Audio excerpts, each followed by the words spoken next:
бәрінен сәлем. Неге жылағансыз, не болды деп сұрамаңыздар, потому что мен жаңа ғана пайғамбарымыз саллаллаху алейхи уассаламның өмірінен бір еріксіз жылататын кішкене бір уағыз естіп қалдым. Сіздер де соны естіп көріңіздер, оны естігенде жыламауым мүмкін емес енді. Просто естіңіздер. Пайғамбарымыз Мұхаммед Мұстафа саллаллаху алейхи уассалам 50 жастан асқан шағында ол перзенті болды. Қуаныш ішіне сыймай шаттанды, көп шүкір дұғалар жасады. Баласы 7 күндік болғанда ақиқа жасап, ұлым Ибрахимдей тақуалы болсын деп, ұлына Ибрахим деп есім қойды. Осы ұлы 5-6 жасқа келген уақытында қатты сырқаттанып қалды. Пайғамбарымыздың саллаллаху алейхи уассаламның көңілі болмай, үйінен сыртқа шықпай, тек дұға жасай берді. Я Алла, ұлыма шипа бер. Я Алла, ұлыма шипа бер деп отырған кезде терезеден далаға көз түсті. Баласы Ибрахим соғып далаға асырсап жүгіріп шықты. Пайғамбарымыз саллаллаху алейхи уассалам қуанып кетті де, я Алла, өзіңе сансыз шүкірлер болсын, дұғамды қабыл етіпсің деп шүкір дұғасын жасады. Сол сәтте Жебірейіл періште Аллахтан уахи әкеліп, пайғамбарымыздың арқасына басын қойып, жылай бастады.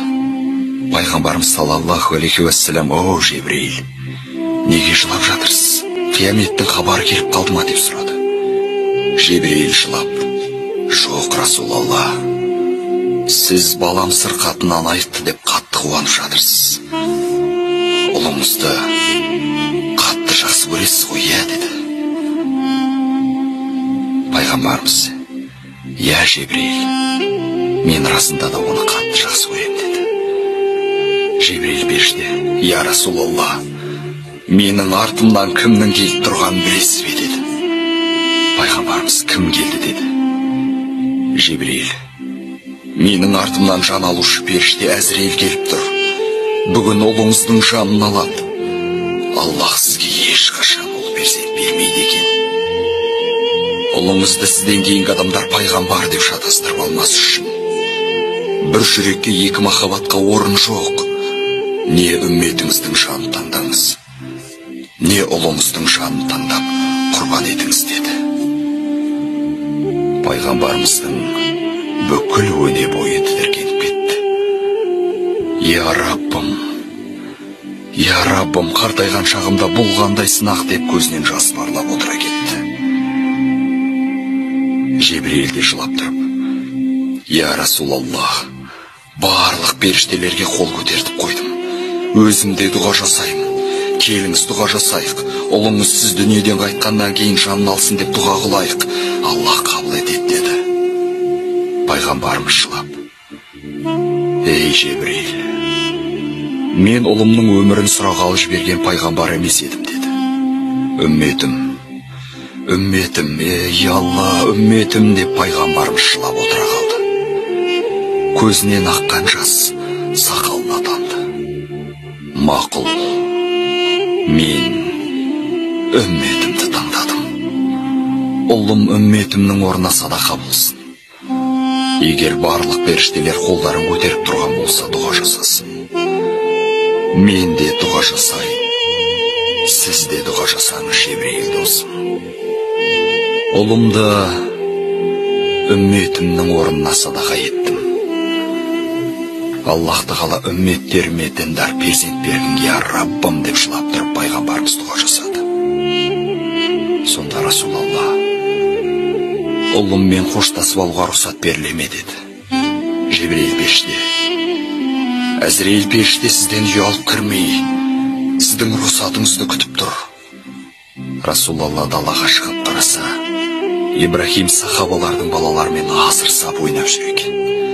Солардың ішінде ең сүйкімді бала өзінің баласы болып көрінді пайғамбарымызға. Расында да көркем мінезді ең әдепті бала еді. Расулалла, ей көзімнің нұры болған ұлым, бері келіңіз деді. Баласы жүгіріп келді. Ұлының басынан сипап тұрып, Расулалла, сіз сапарға баратын болып тұрсыз деді. Олай болса, мен жаңа киімдерімді киіп алайын деді. Расулалла жылап тұрып: жоқ, киім керек болмайтын, дүниені қажет етпейтін жаққа кетуіңіз керек болып тұр. Үйімізге бір мейман келіп тұр. Сол мейманды зират етіп шығыңыз деді.